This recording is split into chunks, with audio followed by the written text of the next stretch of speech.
नमस्कार मित्रांनो, तुमचे स्वागत आहे श्री स्वामी समर्थ.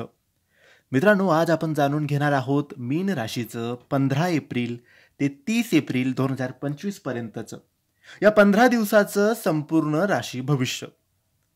काय होईल मीन राशीच्या आयुष्यात, काय करावे लागेल, काय नाही करावे लागेल याबद्दल थोडक्यात सविस्तर माहिती आपण आजच्या या व्हिडिओमध्ये जाणून घेण्याचा प्रयत्न करणार आहोत. मित्रांनो, या पंधरवाड्यात गुरु आणि चंद्र याचा प्रभाव तुम्हाला अधिक भावनिक आणि सर्जनशील बनवेल. हृदयाशी निगडीत गोष्टी, स्वप्न आणि अंतर्मनाचा खोलात जाण्याचा काळ आहे. कुणाच्या तरी बोलण्यातून किंवा एका संकेतातून तुमची दिशाभूल झालेलं ध्येय पुन्हा जागृत होईल. ही वेळ आहे आत्मशोधाची आणि साधनेची. तुमचं काम पाहून वरिष्ठ मंडळी प्रभावित होतील, पण त्यासाठी मेहनत अधिक घ्यावी लागेल. काही जणांना नवीन कामाची संधी मिळेल. परदेशाशी संबंधित प्रोजेक्ट्समध्ये प्रगती होईल. व्यवसायात कला, सेवा किंवा अध्यात्माशी संबंधित क्षेत्राशी लाभ दिसून येईल. एक जुनी ओळख परत येऊन नवा अर्थ घेऊन समोर येईल.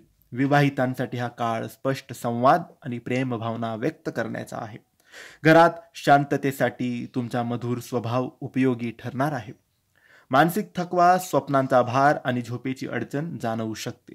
नियमित ध्यान, संगीत ऐकणं आणि जलतत्वाशी संपर्क, जसं की फिरायला समुद्रकिनारी जाणं, हे तुमचं मन शांत करेल. सकाळी उठून ओम नमः शिवाय या मंत्राचा जप करा, तुम्हाला फायदा होईल.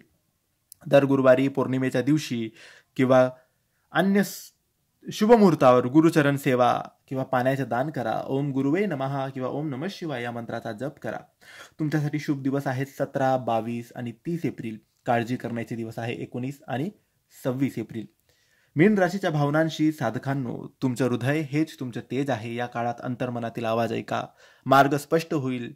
आणि जर हे राशी भविष्य तुम्हाला उपयुक्त वाटलं असेल तर लाईक, कमेंट्स आणि सबस्क्राईब करायला विसरू नका.